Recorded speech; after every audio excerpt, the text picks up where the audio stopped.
last night. Anyway, it's a big fight week right now. There's some real good fights coming up. Let me get past this spot out here, man. There's a little dead spot before I start running my mouth. So it is what it is. Top chat. Okay.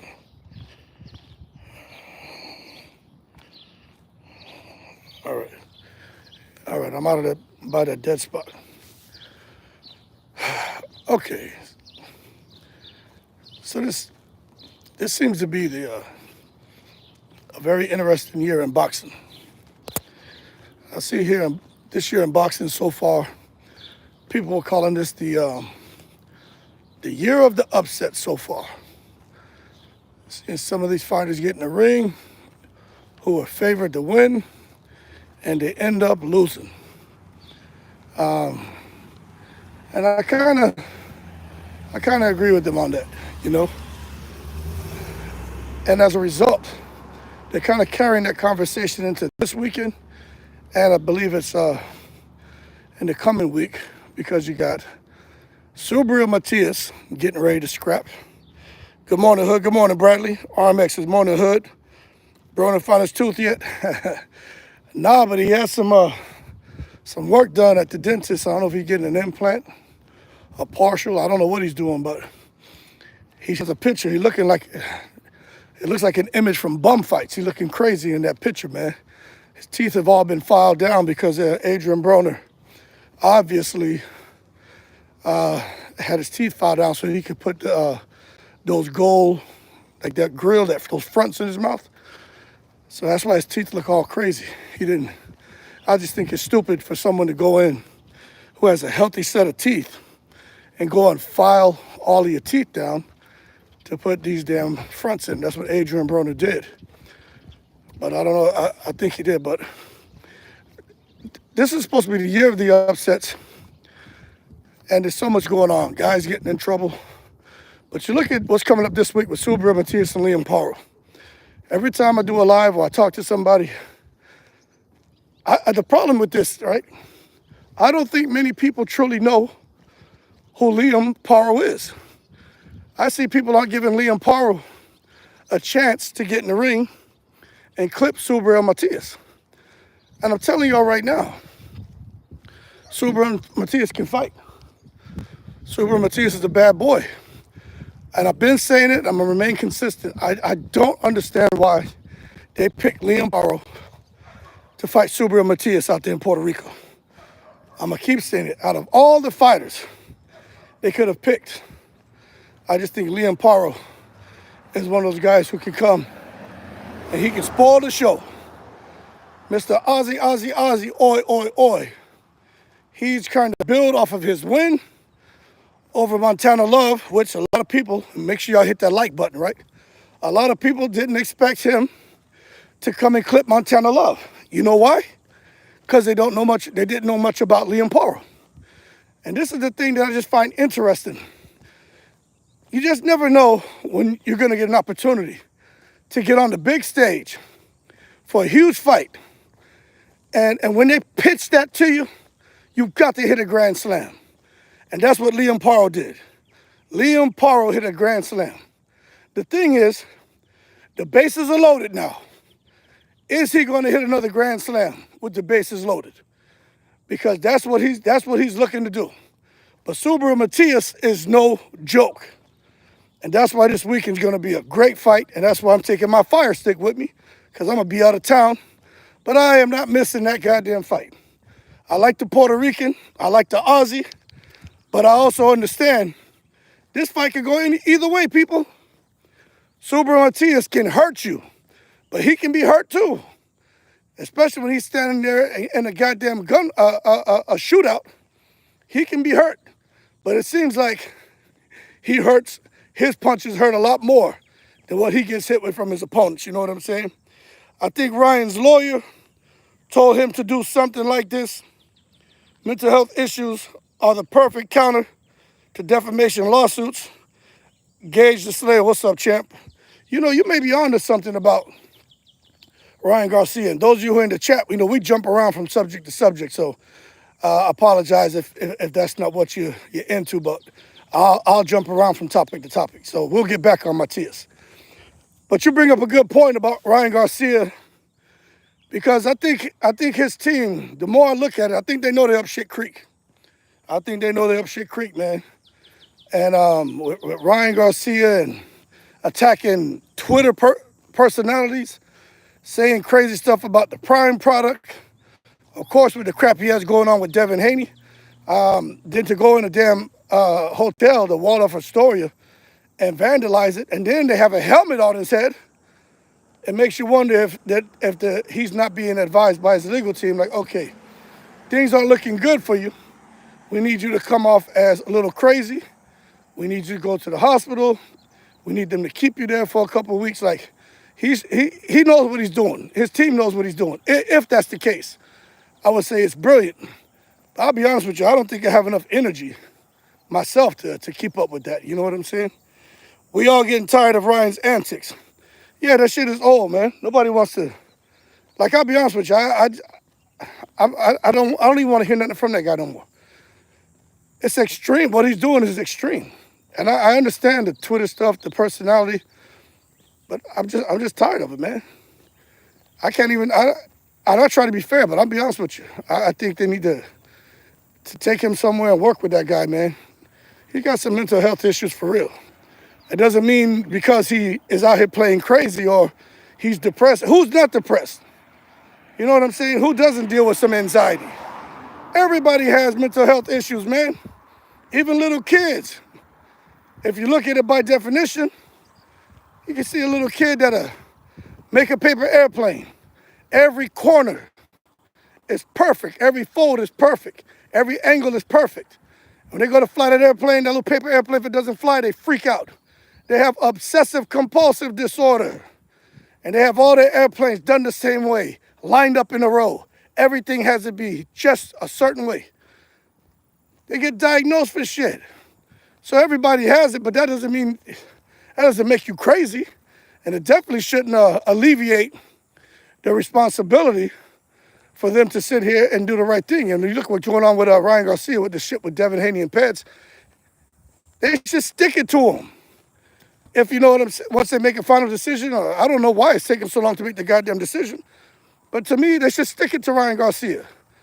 He wasn't crazy when he was in the ring fighting, was he? That's all I'm saying.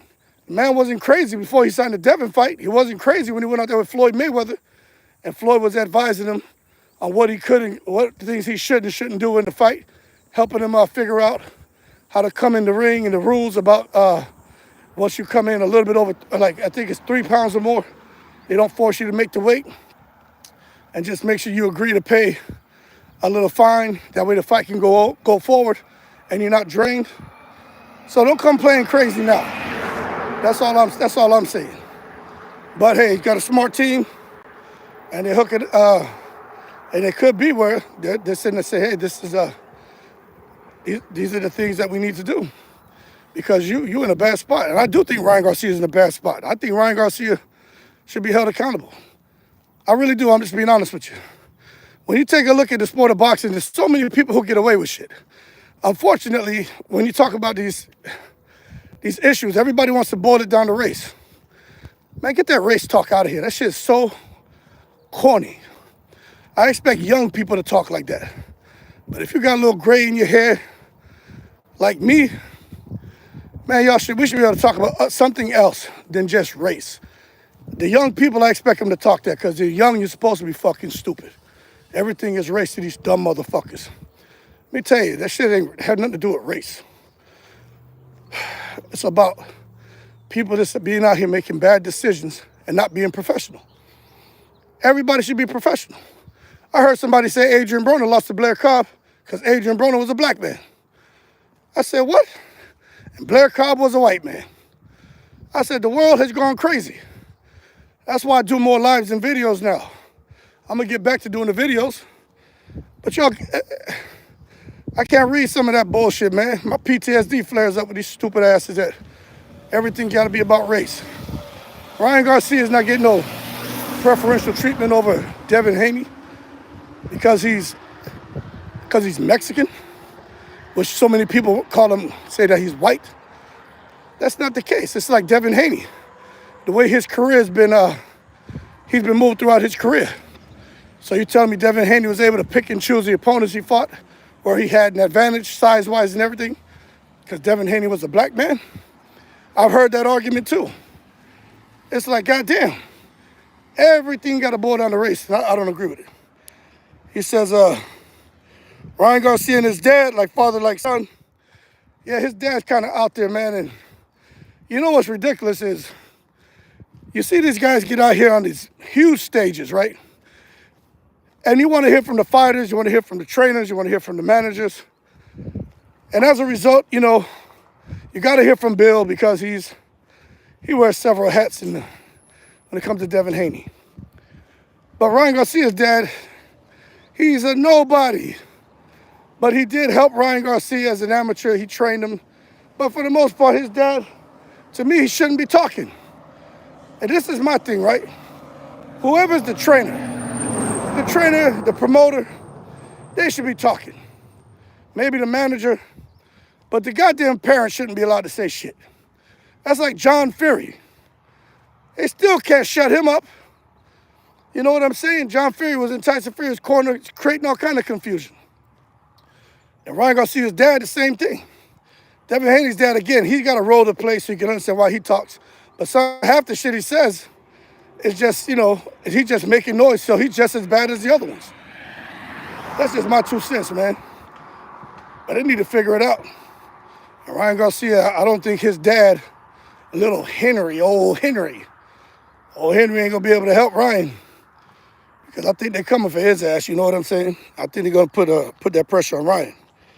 Where we at? He says, I disagree only because I watch interviews with Ryan's brother, Sean, and I find him to be a classy kid. If they were both jerks, I would blame Henry. I think Ryan is like the Kardashians now, drama sells. Well, the thing is this, right? They always have, no kids are the same, man. I got 4 sons. And their personalities are all different. All being raised, same mother, same father. More of my influence because, you know, they're with me all the time, you know. And my wife, she works, she's a nurse, but as me, I'm hands-on with them little guys. And I'm going to tell you, my oldest one, he kind of reminded me a lot of me when I was younger. Little chip on the shoulder and shit. Then you got the 11-year-old, brilliant. All of them are brilliant, but he's like real brilliant. He likes golf. He likes the computers. You know, he doesn't like a lot of noise. He's real easygoing. And my 9-year-old, real chill, more quiet than my 11-year-old. But he's enjoys running. He likes to run. He's a runner. And he's another one, brilliant mind. And the baby is like a combination of all of them. He's loud and crazy. He likes to have fun, but then he's laid back too. But shit, I don't. That doesn't mean that the father and mother aren't crazy. So as far as Ryan Garcia's brother Sean, that shit don't have too much to do with the parents. This shit has a lot to do with him as a grown man now and making a decision on how he wants to behave and conduct himself. It says Oscar is Ryan's Garcia's legitimate dad. See how little dogs are going crazy. It's Ryan's his legitimate dad. I tell you what, I think Ryan Garcia gets tolerated. I really do. I think Ryan Garcia, for the most part, just gets tolerated. But anyway, that's their problem. Back on Subriel Matias and Liam Paro. So now we're talking about the upsets. I don't know what happens this weekend, but I'm looking forward to it. This would be great for Matias if he can clip Paro and go on, man, and continue to represent Puerto Rico. And I know for a fact Eddie Hearn has big plans for him, because one thing's for sure, when you talk about fighters and you want fighters to have these profiles, right? And it's so much easier when you have a country behind them to where they can go out there and promote them. And really, at the end of the day, it's about the money. I think Subriel Matias is probably the closest thing Eddie Hearn has when it comes to his stable for guys he recently signed, where he, no kidding, has with Subriel Matias. I think Subriel Matias can be, no kidding, kind of like what Canelo Alvarez is to Mexico. I really do feel that. He's got the 100% knockout ratio. He, no kidding, has the island behind him, and he's entertaining, crowd pleasing. He doesn't speak English, too much English. I think he speaks more than Felix Trinidad. But Matias, I think when it comes to Eddie Hearn, when he looks at him and he looks at Edgar Berlanga, I think Eddie Hearn is like, I think I got something here. And that could be another reason why he put him up against, what's his name, Liam Paro. He's saying, shit, if he can get past him, then I know for a fact I got something special here at 140. Because, boy, if he gets in there and he knocks out Liam Paro, I'm going to tell you right now, I don't know who in the world could beat Subriel Matias. I mean, you look at Pitbull Cruz, he really should be fighting at 135, but let's be real here. Hey, how you doing, man? Pitbull Cruz, Subriel Matias. Pitbull Cruz has the big looping right hand, looping left hand. He can counter you. But really, Pitbull Cruz against Subriel Matias, I don't know how that would go. He says, I got Paro. I'm tired of this guy being the booby man, and has beat anyone super solid. Hasn't beat anyone super solid. He got a body on his record.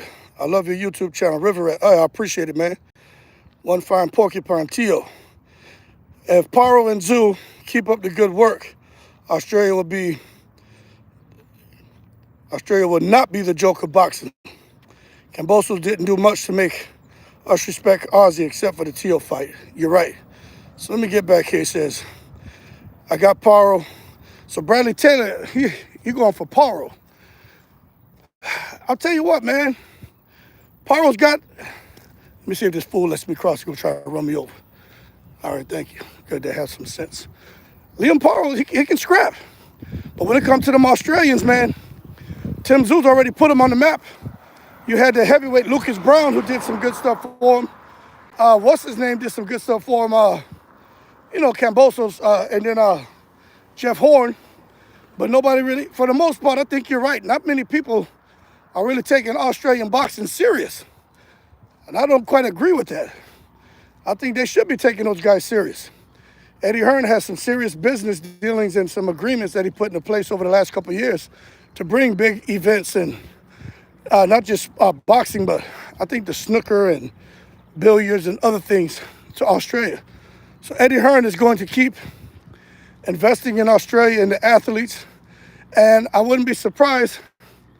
I just wouldn't be surprised if Eddie Hearn is kind of looking at this and saying, you know what? Australia is another country right now. When you look at it, when you really think about it, goddamn, Australia will put the money up for their fighters. Tim Tszyu, this is what Tim Tszyu had. If Tim Tszyu would have beat Fundora, there was a 3-fight or 4-fight deal he was going to sign. What was it, a 3-fight deal for $30 million? But anyway, some deal he was going to sign out there in Australia where he would have got paid $30 million for 3 fights. But unfortunately, he lost to Fundora. So what that told me is the Aussies have money.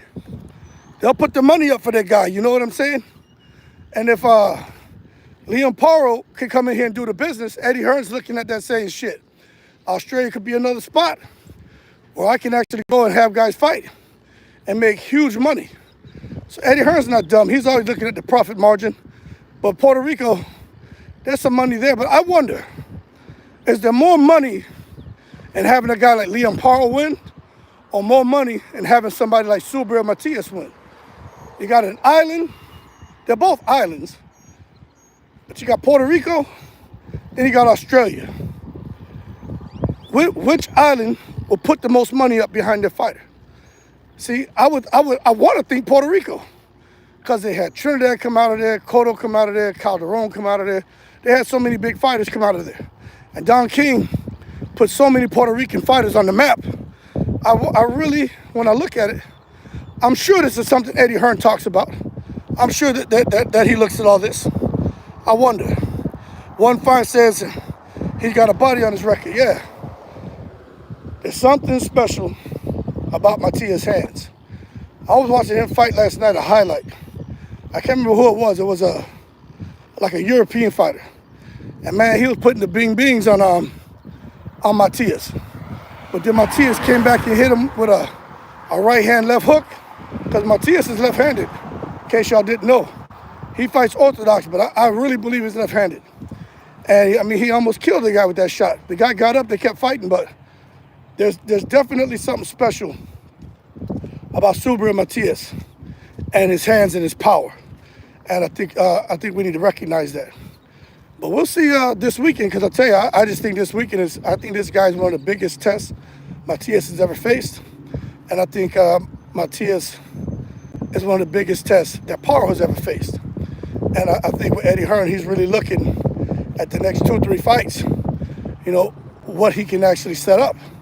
Because if you look at 140, you just talk about Subriel Matias against Devin Haney.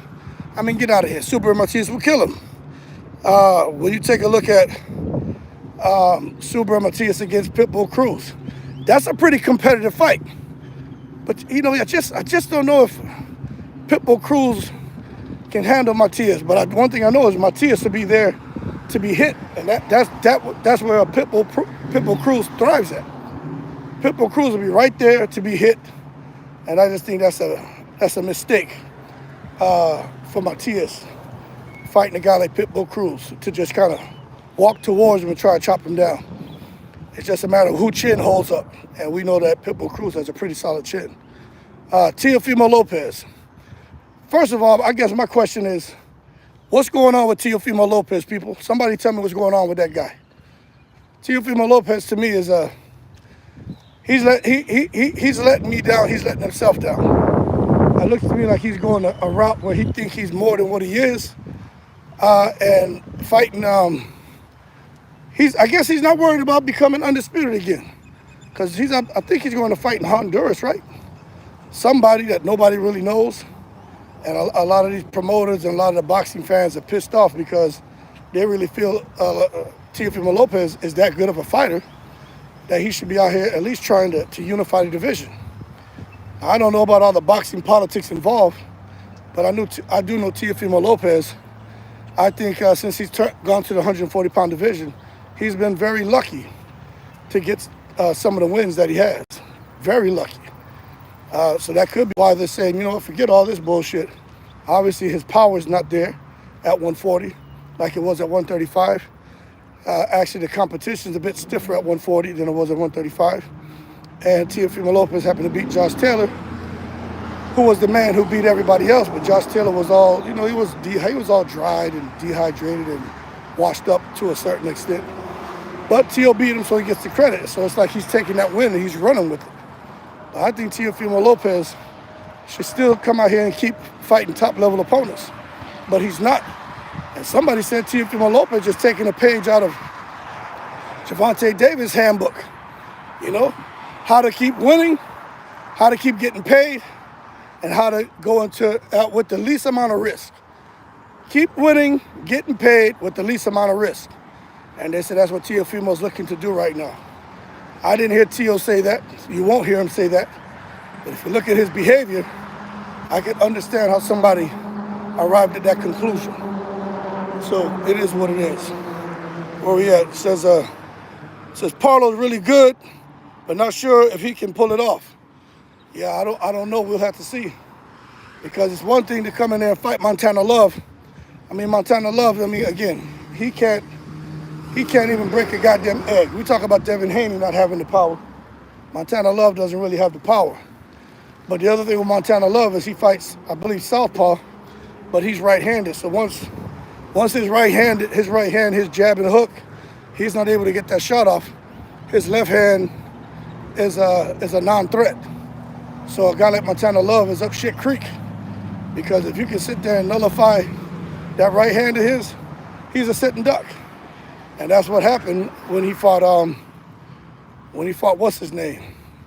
Liam Parra. And then Liam Parra, when he dropped him the first time, he came back.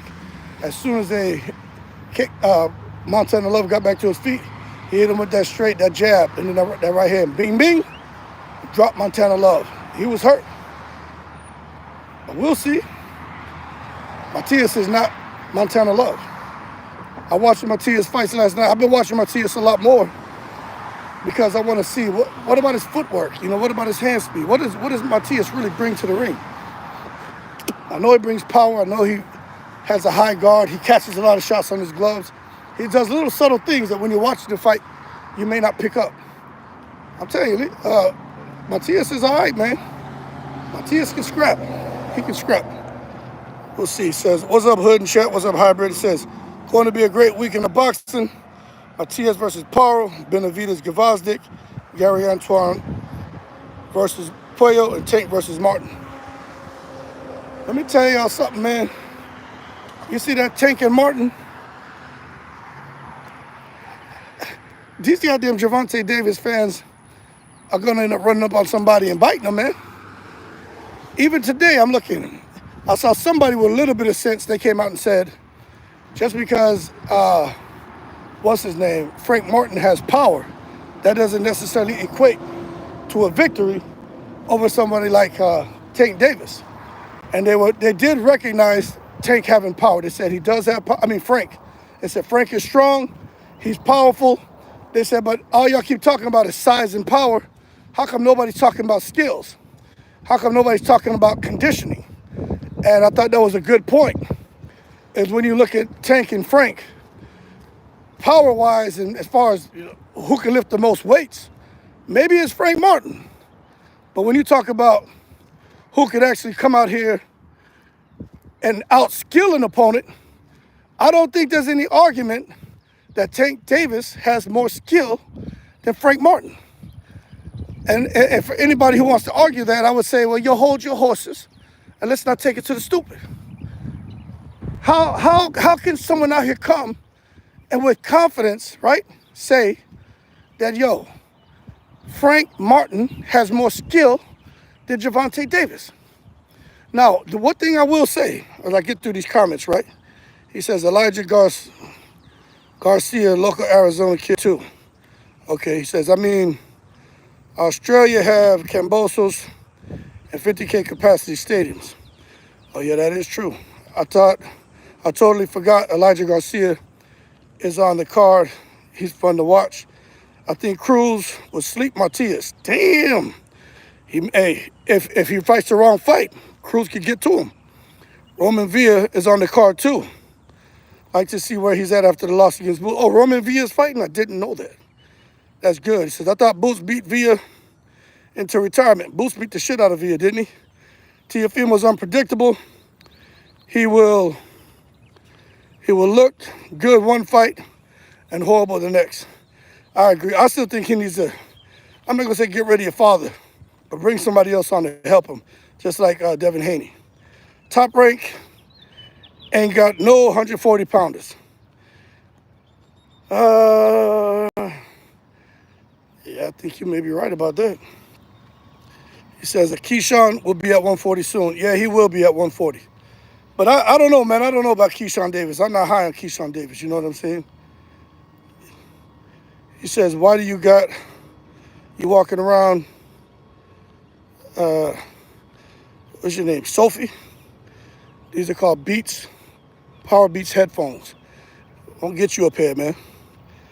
And then you can start a YouTube channel, or you can put them on when you sit there and you're listening to Yo Gabba Gabba and eating your little bowl of popcorn and your little Chef Boyardee and writing your name on the orange juice that you got in your mama's refrigerator.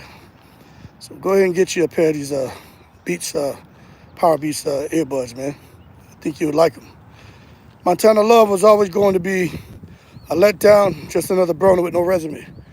Now, he ain't quite, Broner, come on, let's hold our horses. You can't do that to Adrian Broner. Adrian Broner was the real deal, man. Montana Love is nothing near the talent of Adrian Broner. I think we can all agree Adrian Broner's biggest mistake is for Adrian Broner to go up to 147 and start thinking that he was somehow going to be able to dominate that division too. Adrian Broner learned the hard way that they have weight divisions for a reason. If Adrian Broner would have not fought Marcos Maidana, Adrian Broner would still be out here. If he could had the discipline to make 140, Adrian Broner would still probably be at the top of his game. That Maidana fight ruined Adrian Broner. You know what I'm saying? It really ruined him. You look at Adrian Broner back in the day, 130, 135, 140, standing in the pocket, man, catching your shots, making you pay. His combination, his speed, his timing was something amazing. But if you just look at him over a period of time, with all the money, burning money, flushing it down the toilet, spending $1 million in a weekend in Florida, having a bunch of people around him just to sit there and suck his eyeballs out, Adrian Broner created his own misery. But we can't, to me, in my opinion, I just don't think it's fair to say Montana Love is another AB. Now, if you're talking about maybe, well, no, I don't see, except for the kind of, he tried to be flashy like AB, but ain't no comparison there. Maybe that, but skill-wise, he ain't shit. He didn't have a tenth of what Adrian Broner had. And accomplishments, he will never, ever get anywhere close to what Adrian Broner got to. There's no rebuilding for Montana Love. 140 is just a vicious division, and he can't handle it. You know what I'm saying? He just can't handle it. Where we at right here? Salute Hood Chan, what's up to Jessica? Matias brings pressure mostly.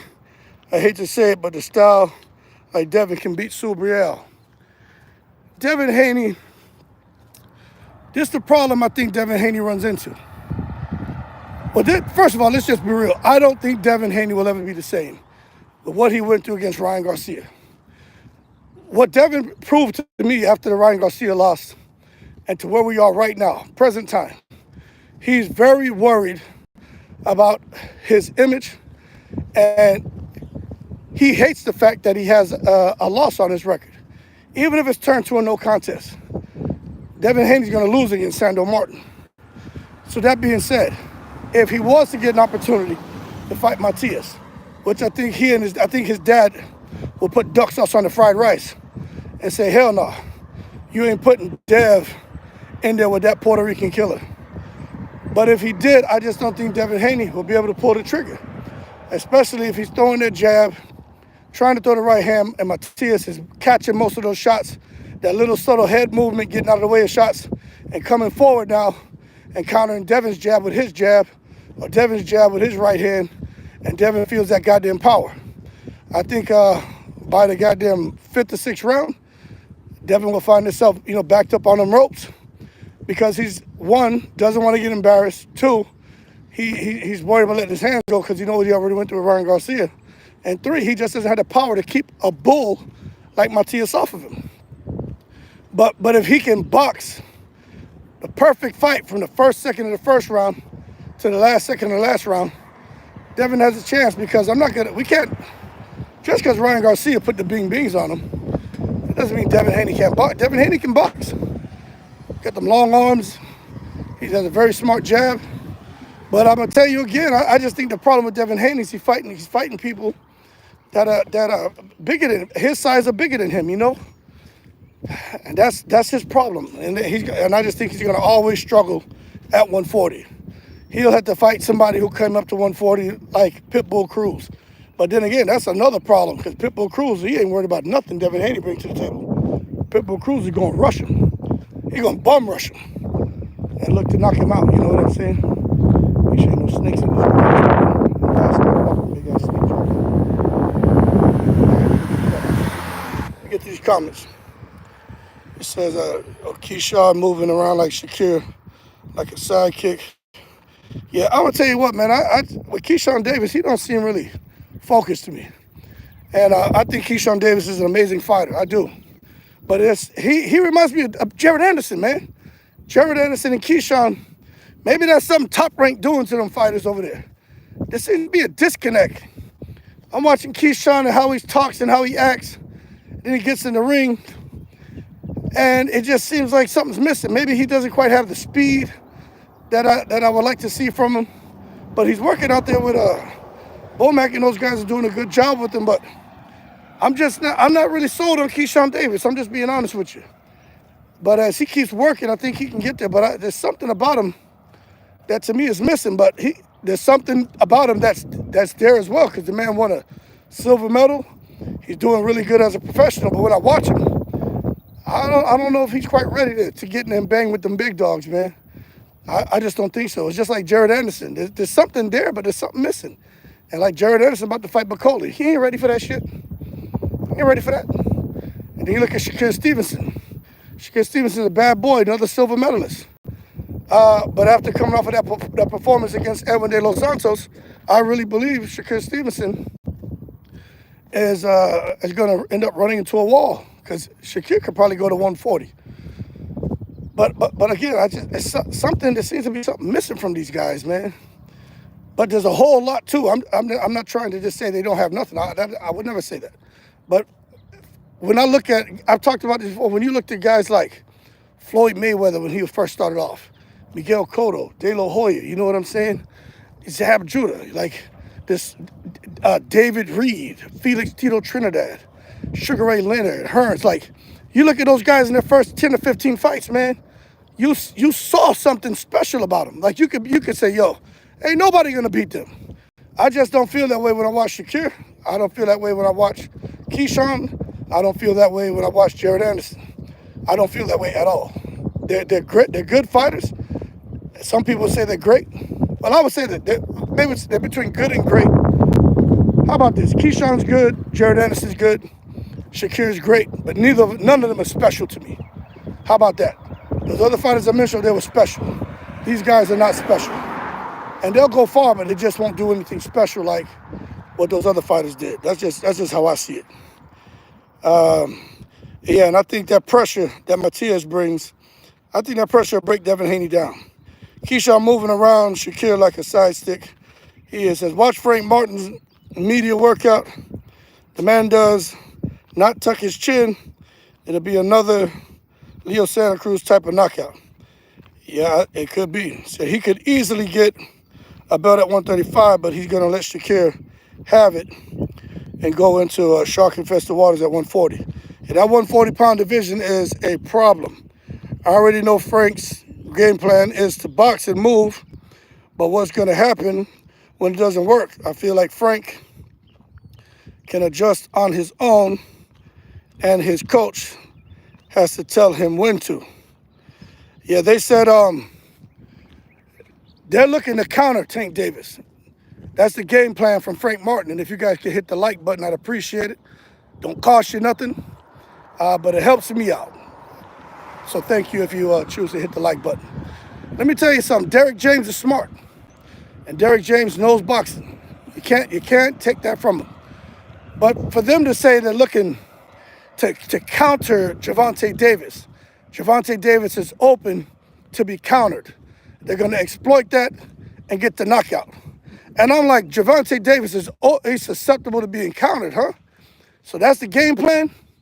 You guys plan on coming out there and out-slicking Gervonta, out-boxing Gervonta, out-counter-punching Gervonta, out-powering Gervonta, out-speeding Gervonta? Hey, yo, hold your horses. And let's not take it to the stupid.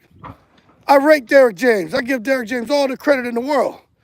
But if you're trying to do all of this to Gervonta Davis, okay, with who? What fighter you have that's going to be able to counter Gervonta, outspeed him, outpower him, outpunch him, out-IQ him? Where'd you find this goddamn fighter? Because it sure as hell ain't Frank Martin. Now, if he had a guy like Paul Williams, could stand 6'1" and possibly get down to 135 pounds, because Paul Williams was a freak. He should have never been at no 147. And matter of fact, I think Paul Williams could have somehow got to 135. Even up, he didn't have no fat on him. He was just a big, tall, he looked like a goddamn Slim Jim, didn't he? But unless you got somebody with that goddamn Fundora type reach to get in there with Tank Davis, with his limited reach, I just don't see it, man. But anyway, maybe they know something that I don't. But I just don't see Frank Martin being able to do all that. You know, I do think Frank Martin will have some spots. I think he may have some success.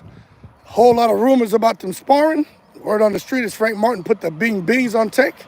But goddamn, y'all gonna come out here and look to counter Tank and get the knockout? I guess we'll find out, won't we? I guess we'll find out. So Tank is gonna show again against Frank. I think so. Really gave that boy some beats. He's my son. A pressure fighter with power is all wrong for Haney, in my opinion. He doesn't have the power to gain respect. Nope. He'll get run over. Subra doesn't throw from the outside very much. If you can tie Matias up on the inside, box backwards, and pivot hard, when you feel the rope, Subra will get frustrated.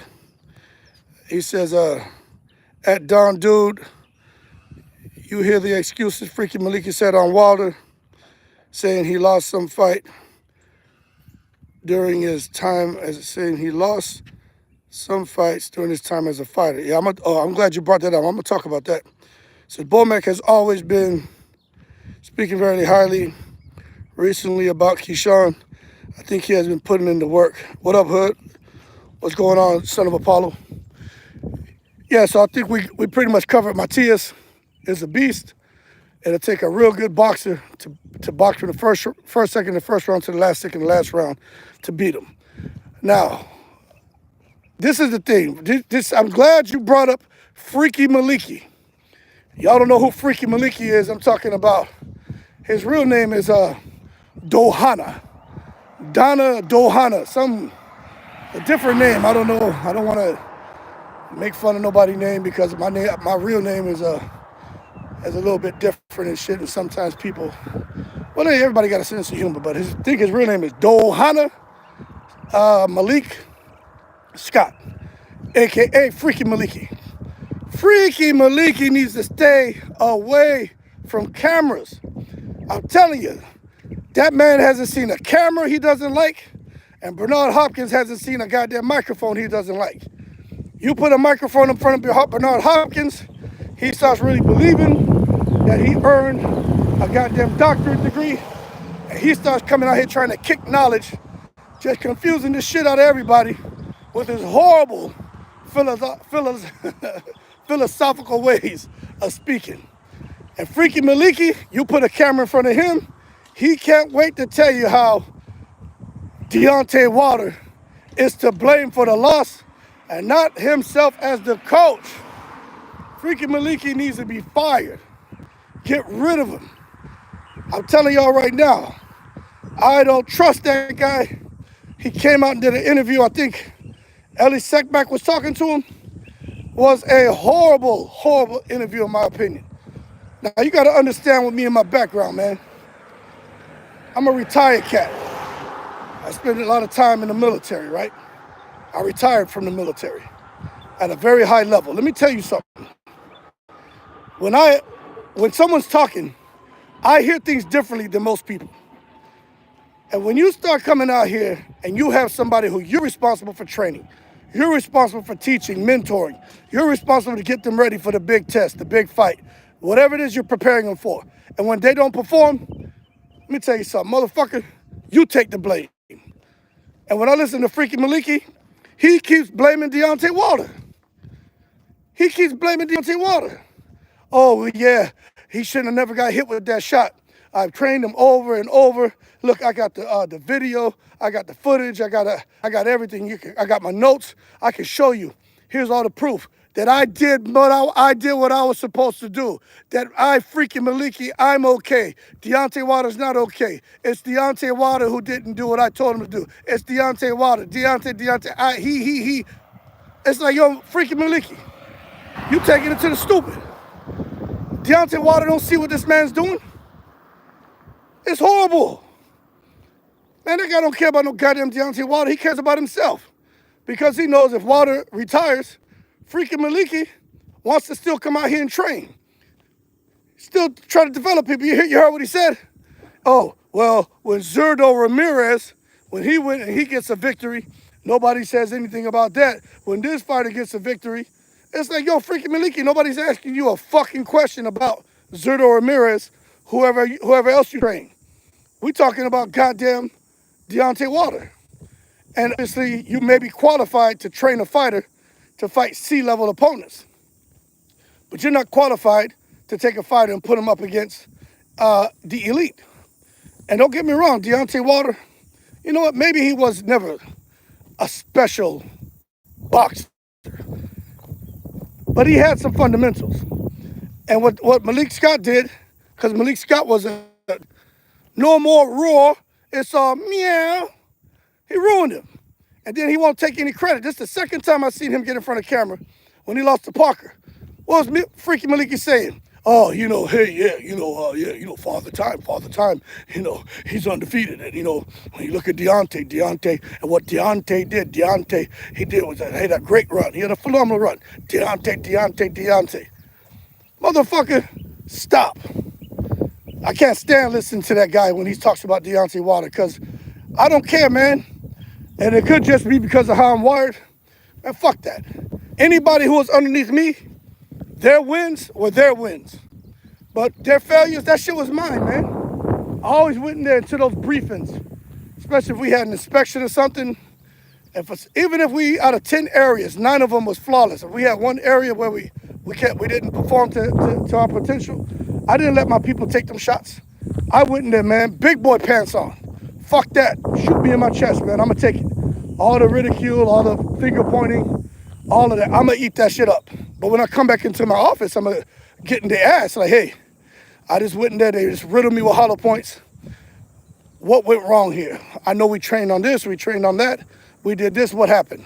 And some people just say, oh, sir, I forgot. I was nervous. Because you're human. It happens. But I would never, ever come out there and publicly lynch my people the way this motherfucker Freaky Maliki done Deontay Wilder. You got to excuse my language, but this is Hood Champion talking. This is me talking. So it's just some certain values I have in me. If you knew everything about my background, you'd understand why that agitates the fuck out of me. You just can't do that shit. I think that's corny. Fucking corny. You're the coach. You're the leader. You're the teacher, motherfucker. Sit there and sell that man out like that. And now Deontay Wilder got all kind of problems. It's sad to see what's going on. Where are we at here? He says, what up, Hood? What's up? He says, I was watching Xander Zayas the other night, and I think him and Ryan Garcia will be a good fight in another year or so. It could be. What's up, Skills from NO? It could be. I think that's a perfect fight for someone like Ryan Garcia. But Xander Zayas, they both had to be careful because they both can crack. But Ryan still got that speed and power, man. Even though I'm tired of hearing from him, you still got to give him some credit, man. He says, I think Xander will destroy Ryan Garcia. He may. Xander needs work. Teixeira gave him a hard time just with the veteran tricks. Xander isn't ready for someone who will take it to him. I agree with that. He says, Teixeira is really tough, veteran. He knows how to survive in the ring. Yep, I agree. Says the quality C minus. Empty words. Who's listening? Yeah, but that means Xander doesn't know how to close guys like that out. I say in 2 years, Xander Zayas will be like a Cotto if he keeps it up. Okay, so you're obviously high on Xander Zayas. You're high on Xander Zayas. I'm not high on Malik Scott. So Xander Zayas in 2 years, you think he could be like Miguel Cotto? Okay, how about this? What happens to Deontay Wilder in 2 years? That's my question. Because it sounds like he's not getting rid of Malik Scott. Malik Scott's not encouraging him to retire. There's a lot of decisions that have to be made over there in that camp. You got, then check this out. See, man, this is where it's interesting. That's why I say Malik Scott, he never seen a camera he didn't like. He needs to just stop talking. He putting all the Deontay Wilder business in the street.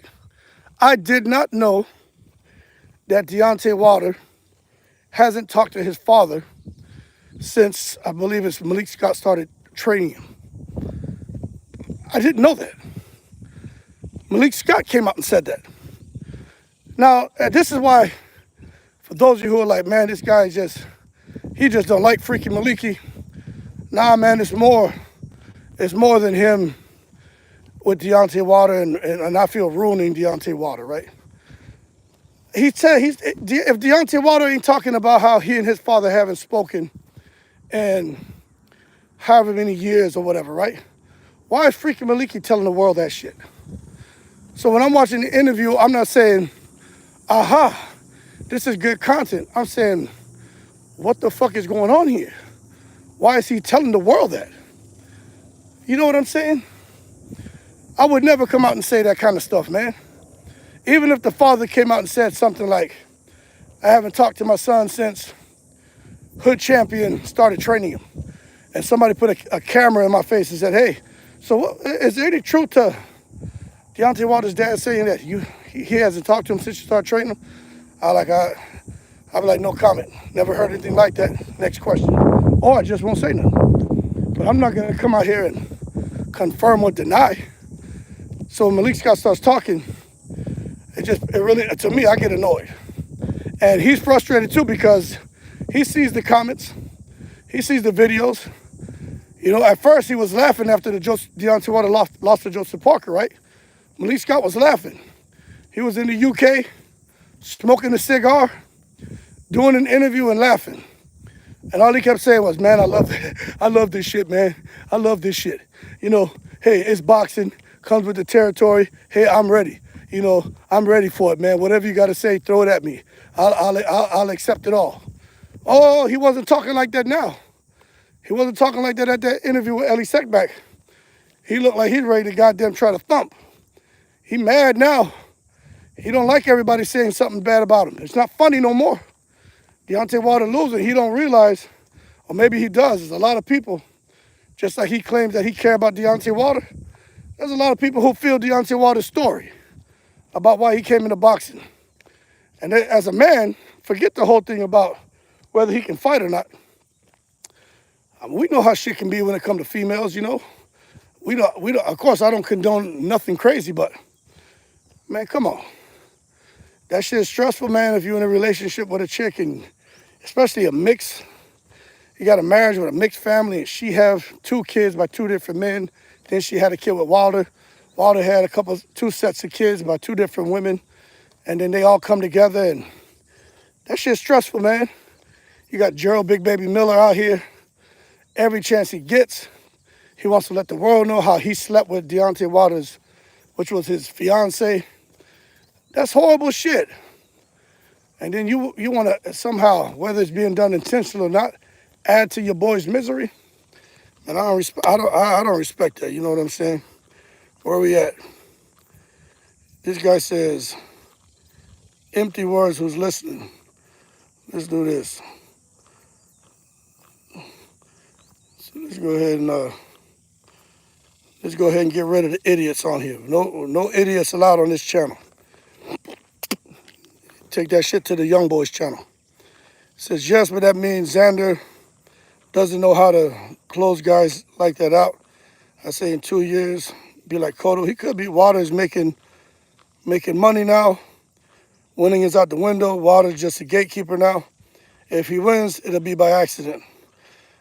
You may be right. Says, man, Xander gonna get slapped upside the head with that left hook like the rest. Yeah, Ryan Garcia, I'm telling you, he got something special about it. I don't know if Wilder is a gatekeeper. I think he's becoming a journeyman. Says maybe if boxing, you find a way to win or you find a way to lose. That's my saying. You got it. Says Wilder has changed nothing after losing, so why should we expect anything different? Ugly Instant sounds like chaos. It is. Was it Big Baby who said, or 50 Cent? Yo, Chicago checking in. What's up, Chicago? Big Baby said it. Big Baby said it. Did you see that, I don't know if it's Instagram. Y'all see that Instagram post that Gerald Miller put out? Where he's insulting Deontay Wilder and talking about, I tried to warn him about that, I think he called her a bird or something. He said, I tried to warn him about that bird. Now he's out here and basically saying how she got him by the balls and she gonna take half his money or something. But he called Deontay Wilder a dick face and pencil legs. He said he was being a typical Gerald Miller, very disrespectful, very tasteless. And it's just like, could you imagine, man, being in a relationship with a chick and you're recognized globally, and the chick that you're with everywhere you go, because you can't leave your mind behind. You got that shit on your brain, who she been with, who knows what else you may know about her, how many different men she may have been with. And my thing is, my man, you gotta leave that shit alone. Like, she was, before you, she had a life. If she was with 1,000 men, so what? If you're with her, you're with her. But if she want to continue with that floozy lifestyle, that's different. But if she's with you, you got to accept her for that. I mean, look, you've been out there too. That's the thing with a lot of guys. I don't think they can, everybody wants the fucking virgin. Man, there ain't too many of them exist. Don't go to church. That's where all the freaky deaky shit happening. You ain't gonna get you no virgin out no goddamn church, no goddamn nowhere. You go get shit. That's where the freaky deaky taking place. But goddamn, everybody want a virgin. I just hope Deontay Wilder can get his shit together, because personally, man, his personal life, that shit ain't gonna come together no time soon. Professionally, hey, he need to do like what who was saying it? Oh, Shannon Briggs. I like what Shannon Briggs said. He said Deontay Wilder needs to be fighting back in Alabama. Go to have like 5 or 6 fights, get your confidence up, get your profile built up, get you some knockouts, and then come on back to the big times. But Wilder is fighting elite after elite after elite. And then when you're at that level, that's what you're supposed to do, especially when Turki Al-Ashik's going to give you $15 to $20, $25 million for a fight. Hard to turn that down. But one thing I will say, for everybody who's saying Deontay Wilder, he threw the Zhang fight. I keep seeing these dumbass videos and stupid comments. Deontay Wilder, the phantom punch, he was never hit. Let me tell you something. Zhang clobbered his ass with that same check right hook. That was the 3rd time where he caught him. The first time he caught him good, but not clean enough. The second time he caught him good, but not clean enough. Then that last one, it's like it's the same thing Gervonta Davis did, man, to Leo Santa Cruz. It's the same thing that Ngannou did to Tyson Fury. Santa Cruz threw the goddamn 1-2, I think 3 times, and the 4th time or something, he got caught with the uppercut. Tyson Fury came out through the 1-2. I think on the 3rd time he went to throw it, and Ngannou countered him with the left hook. Deontay Wilder was throwing the lead right hand, and he was dropping his left. And the first time Zhang saw it, countered him. Second time countered. The 3rd time he had timed it. He was ready for it. He was ready for it. As soon as Wilder caught back, Zhang was already throwing the counter. Wilder didn't stand a chance. So Wilder was out cold right there. And then people talking about Zhang stepped on his feet. And Wilder was trying to tell the referee, hey, we know our feet got tangled up. Man, get out of here with that. He just got clipped, man. He was out on his feet. He did the same shit in the Parker fight where he got hit and he got hurt. And he stiffened up. Then Parker hit him again. He woke him up, so I think it's over for Wilder. But if he wants to continue, sit your pride aside, fight some local fights, build yourself back up, then come on back out there. At least you come off a string of like 6 or 7 wins. He could probably do all that shit in 1 year. And now you're ready for another big fight, man. But this shit about trying to practice what you learned in training with Malik Scott in the ring with these killers, that's not the answer, man, at all. Where we at? He says, Wilder got to hang it up. Heavyweight, too dangerous to be playing around at the end of your career. I agree. He said, I missed it.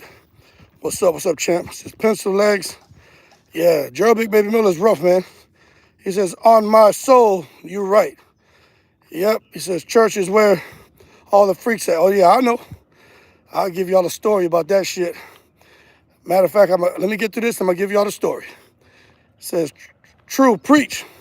Once you accepted her, you got to accept her. Absolutely. Can't be treating females like that. It's crazy, man. Water ain't getting out of the bed for low pay. And I think you're right on that. Who's paying for an Alabama fight? The people in Alabama. Rose, what's up, Steve? Good afternoon. At this point, I'd rather watch Broner get another tooth knocked out before I get happy about a water fight. I agree. Who's next to get a free dub from beating Water? Okay, oh my God.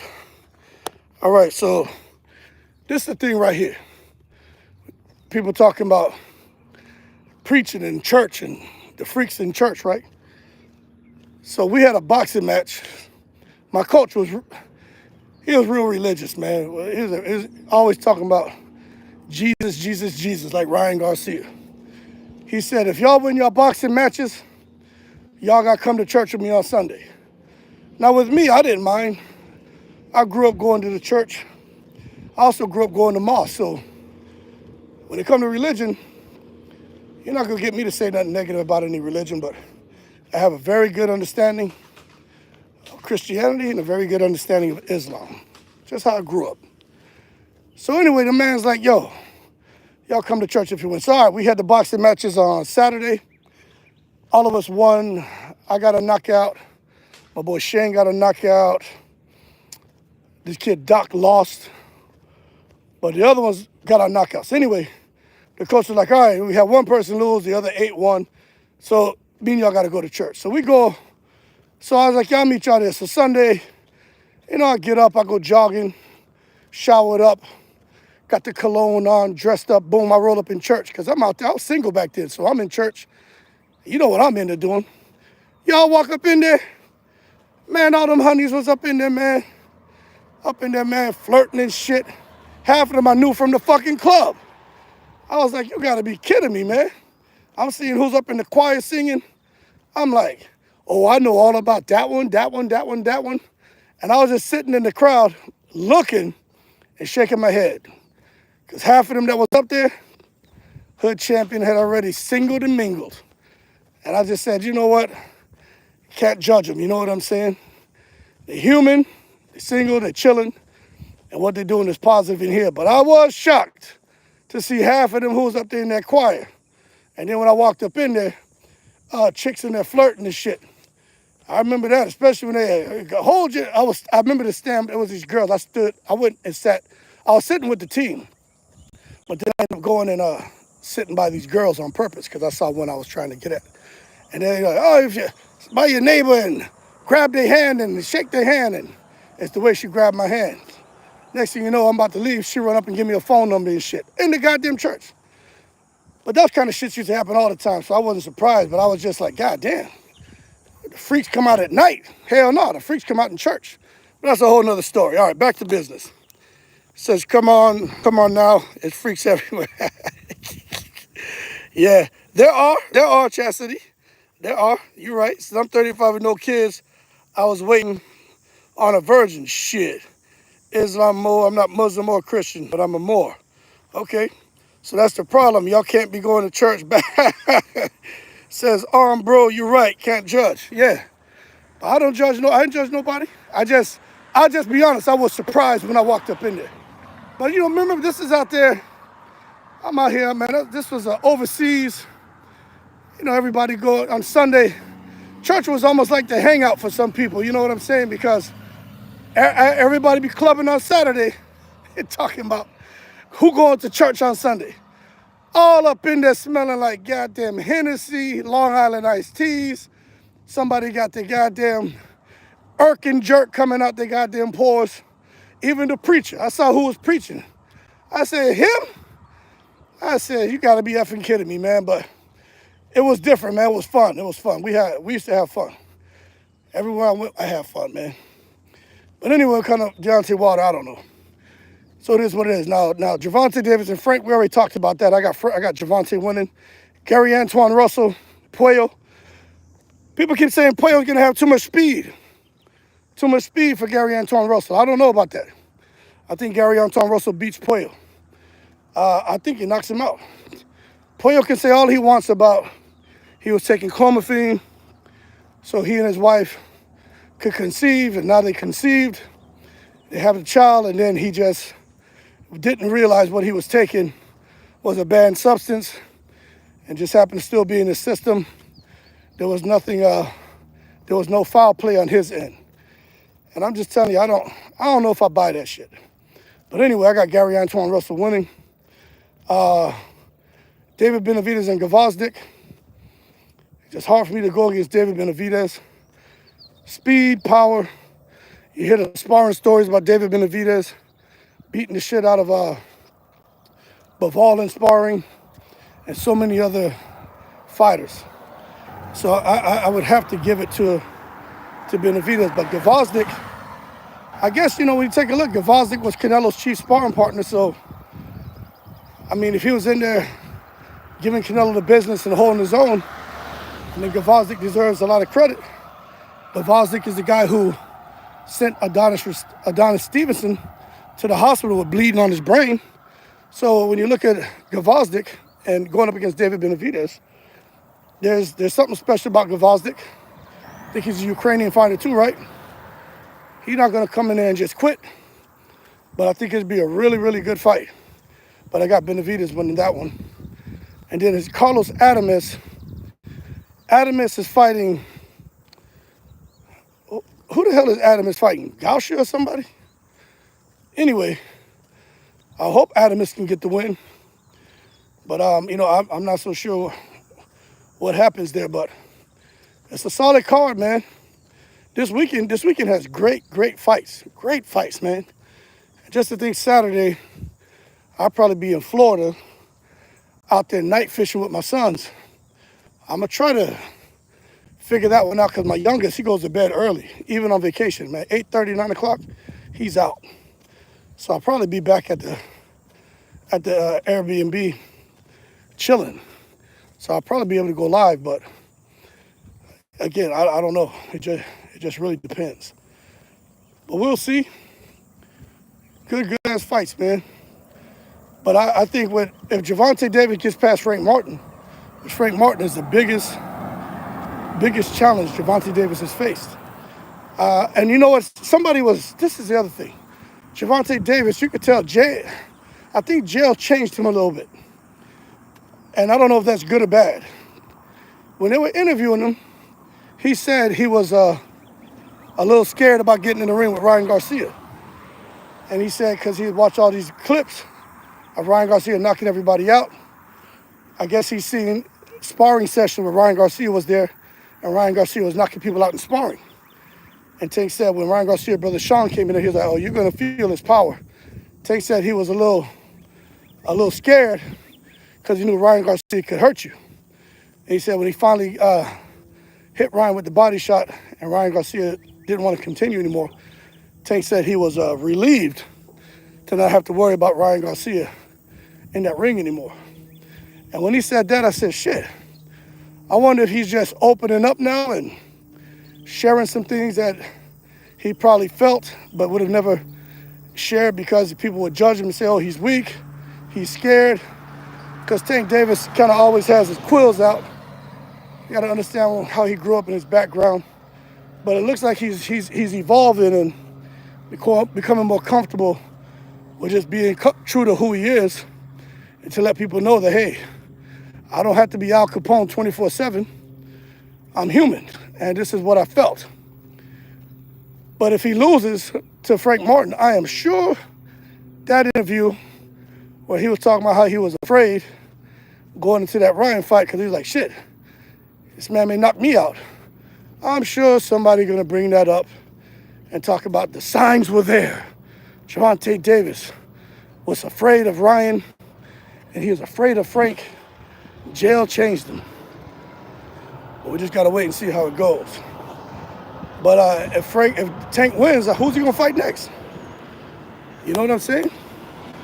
Was Shakur Stevenson really getting in the ring with him? I don't even know if Shakur Stevenson's re-signing with Top Rank. So I don't know what's going to happen. But I would like to know what Tank's gonna do next. He got two Ukrainians out there that he can fight, Lomachenko and Baranchek, and then he got Shakir Stevenson. So he mentioned something about unifying the division or becoming undisputed at 135. I don't know if he's gonna do it or not, but I would like to see Tank push himself. I mean, after Frank Martin, you can't go down the ladder. You gotta keep moving up the ladder, you know what I'm saying? So move up the ladder, don't reverse, and go in there against some more stiff competition. As far as him going up to 140, like Pitbull Cruz did, if Pitbull did it, Tank can do it. Pitbull beat Rolly, Tank beat Rolly. So Tank could have easily he could easily go back up to 140 and become a champion. I think Tank beats Pitbull. If they fight 10 times, he beats him 10 times. That's just my opinion. So I think Tank's got the skills where he can go up to 140 and Tank can become a champion up there again. I think, matter of fact, Tank, as far as him becoming undisputed at 140, you got to fight Matias, you got to fight Pitbull, you got to fight Tio, and then Devin. And when you just look at those names and you listen to what people say about Gervonta Davis, Gervonta Davis could probably go to 140 and become undisputed, but he doesn't really care about those belts. But I think Gervonta Davis could do it. I really do. I think Gervonta Davis could do it. Let me get to these comments. So many goddamn lizards out right now. As long as those snakes they put away. He says, she a freak because she gave you her number. She might have just been bold, not freaky. Oh no, Chastity. Just trust me, she was a freak. But that's back in the day, you know what I'm saying? Chastity, that's a long time ago. I'm giving y'all stories from fucking 20-something years ago, you know? Let's just see how Andy Ruiz, does later this year. If he looks bad, it's over for American heavyweight division. Yeah, after Andy Ruiz, there in Deontay Wilder, there's nobody. People love sparring stories in America. Last person who said they did the business and sparring on Bivol got dominated under the bright lights. Is that why Tank needed all of them clauses and moles in camp? Can I say something? You say whatever you want.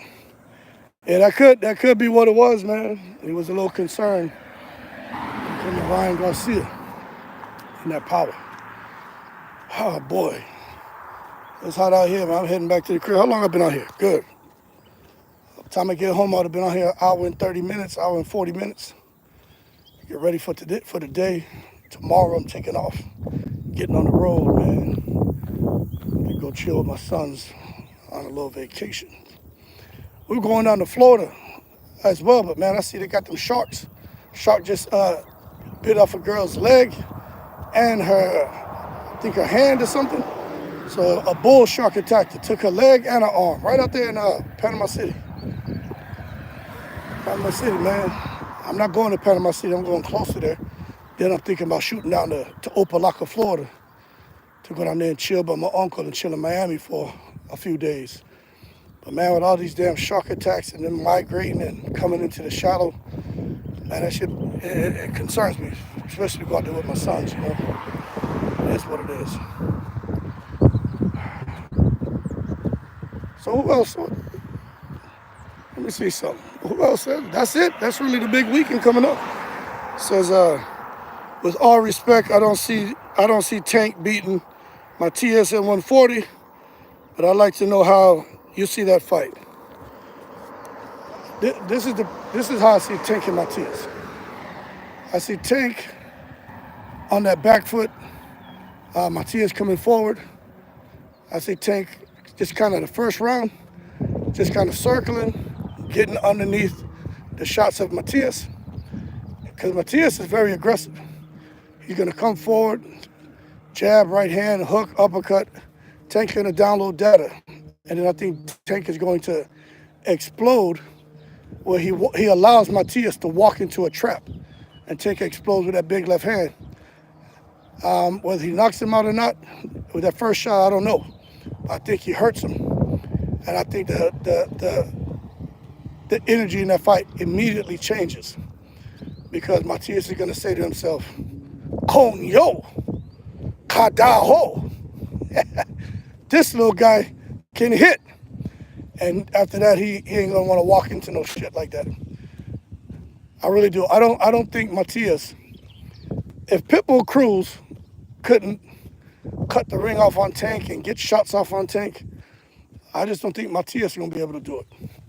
You know what I'm saying? And the only reason Tank, in my opinion, didn't knock Pitbull Cruz out, of course Tank had the issue with his I think it was his left hand, is because Pitbull Cruz is shorter than Tank.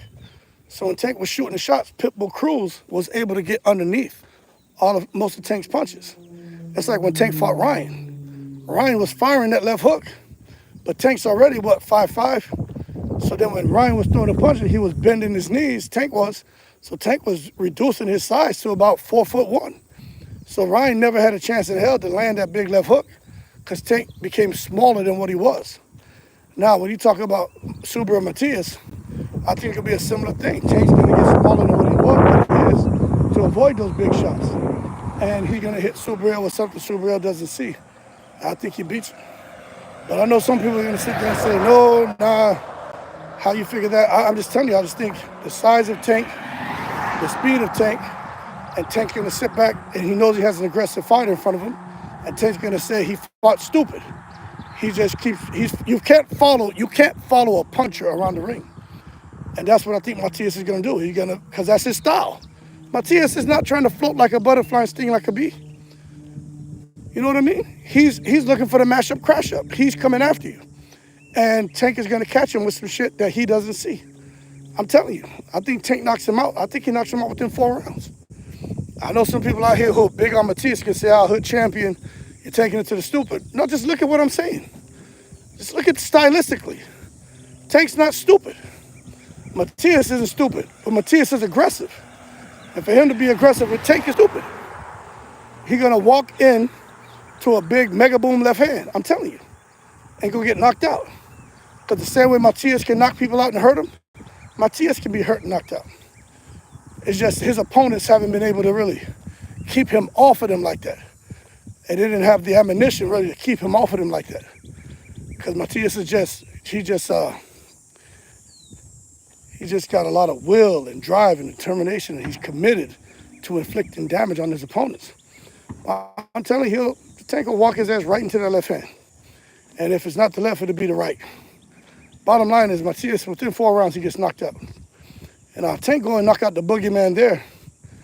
There's nothing left to say about really where you should be ranking Tank Davis and where you should be holding him when it comes to that pound-for-pound breakdown. I personally think Tank deserves a higher spot on that list. But if they at a point in time had Devin Haney ranking the top 5 pound for pound, where the goddamn Gervonta Davis should be. And that's just my opinion. But we'll see how it goes. It's not, but according to Tank, he did mention something about trying to go up to 35. I saw somebody said they think Lomachenko will beat Tank Davis. And the Tank's always avoided Lomachenko because he's afraid to lose. What I'll say is Lomachenko right now, I don't think he beats Tank. I think it's an interesting fight because Lomachenko's talented and skillful, and this is his last hurrah. But as far as Lomachenko beating Tank Davis, I don't know about that. Let me get to these comments. Let me watch out, because last time I was here, y'all remember that big snake jumped off the wall? It says, it would look like Rolly all over again. I think so. Tank ain't looking for these guys. He never asked for them. I would love to see that fight. He says, thanks for elaborating. Oh, yeah, no problem, man. Everybody on here has boxing knowledge. We just giving opinions, man. That's all. Tank ain't going to look to work with Eddie Hearn and Matias. Oh, yeah, that's a good point. Says Tank's still waiting for 2 Ferraris just for the big turkey to talk to them. Says Haney actually did some good work and beat names. Yeah, Haney did beat some names, but I still think, I know it was all strategic. DJ Rush, hey, Hood Champ. How are you today? I'm good, can't complain, I'm excited. My birthday in a few days on June 16th. Okay, man. Well, Happy birthday, man. Make sure, man, to do something nice. You know, you somebody special, man. Enjoy your big day. Says that's a why that's why he was on pound for pound list. Oh, okay. Tay said he's coming at that ass. Yeah, he did say that. Now this thing about Javante Davis and Matias and Eddie Hearn, that's a good point you brought up. Because Javante Davis, boy, he does not like Eddie Hearn. He don't like Eddie Hearn, and he's weary of Turkey Al-Sheikh. He felt Turkey Al-Sheikh was trying to set him up to fight Devin Haney. Basically, that he would have went over there. Devin Haney would have had all the advantages, and so you can see Tank was worried that he may go out there and get robbed. So Tank is very worried about losing. Tank is worried about losing. That's why the way Tank approaches fights and contracts and rehydration clauses, Tank wants to make sure what he says. He's actually right. If we contract to fight at 130 or 140, then if I'm coming in the ring, I'm fighting at let's say 150, 152. How is it okay for you come in the ring at 170, 168? Tank makes a good point. I mean, we contract the weight to fight at 140. Nobody should be ballooning up damn near 30 pounds. I agree with Tank on that because he's a much smaller guy. Tank can't get up to no 170 unless it's in between fights and he's eating them goddamn potatoes and steaks. You saw how big his head swelled up to when he wasn't disciplined. Tank was walking around here pudgy. All of his jeans look like skinny jeans. But now he's got some discipline, keeping himself in shape year round. But yeah, he makes a good point. And if he was to go to fight at 140, Subriel Matias, can't remember what belt Matias has, IBF or, I think he has an IBF belt, right? Well, they got the rehydration clause in the IBF, so that won't be a problem, but I think it'll be an interesting fight, man. I don't know, I just think Tank's got what he has, what it takes, but you just gotta wait and see what's in that contract that he signed for the 7 fights for $190 million with the PBC. We'll see what he's allowed to do. I don't know if there's much flexibility as far as going up and fighting, but he don't want to mess with. He'll fight Matias. He just don't want to mess with Eddie Hearn. And going to Saudi, the two Ferraris. Tank Davis reminds me of Naoya anyway. If I'm out here fighting and making a bunch of money where I'm comfortable, why would I go to Saudi Arabia? It's like Naoya anyway. They're trying to get him to Saudi. He out there in Japan making 8, 9, 10, 15, 20 million or something. I think his last fight he made damn near $20 million. Why would Naoya anyway want to go fight anywhere outside of Japan? He's at home, he's comfortable, family there, probably got him a couple little honeys. Why get up and go to Saudi Arabia and deal with that heat and trying to acclimate and end up looking like Deontay Wilder and shit? Don't do it. Stay where you're comfortable. But if they're going to pay you big money, but money ain't everything, you know. If you already got a little 40, 50 million sitting aside, you're going out there to ruin your legacy over another 40, 50 for one fight. Everybody's different. Let me get in the shade so I can get to these comments. I'm heading back to the house now. I'll be there in about 15 minutes. Sun's starting to pick up, boy. We had a serious-ass storm out here last night. It rained hard. All right, I'm almost back in the shade. See if I can get through these last couple comments. And then head on to the house. Okay, where are we at? All right, here we go. It says, Tank ain't going to look to work with Eddie. Tank's still waiting on the Ferrari. Actually, he did some work. Hey, Hood, the birthday. That's why he was on the pound for pound list 6 years later at Mufasa. What do you think of the cruiserweight division? Should they just rename it to the heavyweight and create a super heavyweight division? I think so. Yeah, it's the IBF, Arthur. That's right. I think so, man. Cruiserweights, I don't know. But that's a big, that's a lot of weight. It's a big difference, man. Tank worried to actually fight a threat. Tank KO on heavyweights and sparring. I keep on hearing why he crying about weight. I agree with you on that. That if you can knock out a heavyweight, what does it matter? You come in here and fight these guys who just may outweigh you by 20 pounds. What does it matter? He says, will PBC be in business at the end of this year? I don't know, man. Looks like they still keep plugging along. They just, Al Heyman is still advising somebody he just signed, so they may just kind of scale down, but it's still going to be in the business. I think that's why younger fighters that have no money really are willing to take more risks, like fighting on the Saudi Arabian fight cards. Oh, absolutely. If you don't have anything and you can go out there to Saudi and in one fight make, 5, 6 million, I mean, really, what you came into the sport of boxing for, which most people is money, some people want titles, but if you could come out there and make 5 million for one fight, I mean, shit, even after taxes and you pay everybody, you still probably take 2 million home. I mean, the rest of your life, if you live a disciplined lifestyle and you find a job, you can live pretty damn comfortably, I think you can. But we just got to wait and see. But I could understand these guys going over there. I think Saad, what Turki Al-Sheikh is doing, I really think he's a godsend, in my opinion, the way he's been able to come into the sport and put that, well, actually, that money was there for a long time. They just had Kinahan as the face. And then Kinahan got into his share of trouble. And now it's Turki Al-Sheikh and the Saudis have just come to the forefront. And then Kinahan's kind of laid the blueprint. He's just kind of faded away. Speaking of Kinahan, Tyson Fury's best friend, Kinahan's on the run again. He has shop set up in Dubai. I just did a video this morning about him. Daniel Kinahan, he fled from Dubai to Iran. So there's no extradition law out there, so they can't make him go to the United States. They can't make him go to Ireland. But he's allegedly he's out there in Iran and being protected in Iran and paying millions of dollars for private security. Interesting, right? Always something in boxing, man. But if they ever catch that guy Kinahan, I would love to find out just what his role was when it came to Tyson Fury, the lineal champion lineal. I would love to know. Anyway, I'm about 5 minutes from the house. Let me get through these comments. Then I'm gonna jump off of here. I got some things to do.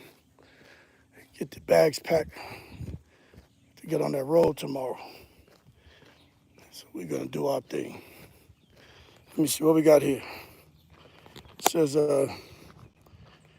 where we at? I think that's why younger fellas. A Big Turkey is the face of boxing. Yeah, he is, man.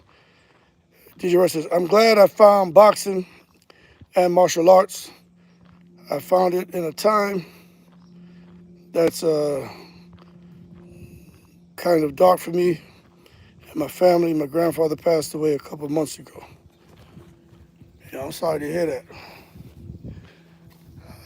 Let me tell you that when you lose somebody, a loved one, man, especially depending on just how close you are to that person, man, let me tell you, there ain't no tablet that a doctor can prescribe you to help rid that pain, that grief. I'm talking from my own experience. Everybody different. Only thing that helped me deal with that kind of shit was time, man. And I'll never be 100%. But that shit is rough. So I'm sorry to hear. It's like a secret society pulling up on me. I'm sorry to hear that you lost a loved one, man. But whatever you need to do to keep your mind occupied, man. If boxing is it, do it. I'm telling you, I had to find things the same way. So a lot of us go through different things, man. I just wish you the best of luck. And I mean, that ain't even hood chat. That's me talking. I have an idea. Trust me, that shit, it sucks. People who haven't been through that have no idea. That shit is rough. All right, I'm back at the house now. Where we at? Okay. Well, all right, man, I'm going to go ahead and jump off. If y'all can hit that like button, I'd appreciate it. I got things to do, man, people to see. All right? I'm going to go ahead and jump off. Let me see if anybody else, any more comments before I get off of here. I don't want to be rude and just get off of here like that. Okay, Casanova, you have a great day too, man. Everybody be easy. Eat something good. And I will probably be back on tonight because tomorrow I'm going to be on the road. And I don't know if I'm going to have time to go live, especially on the road. All right? Y'all keep cool. I'm in the breeze.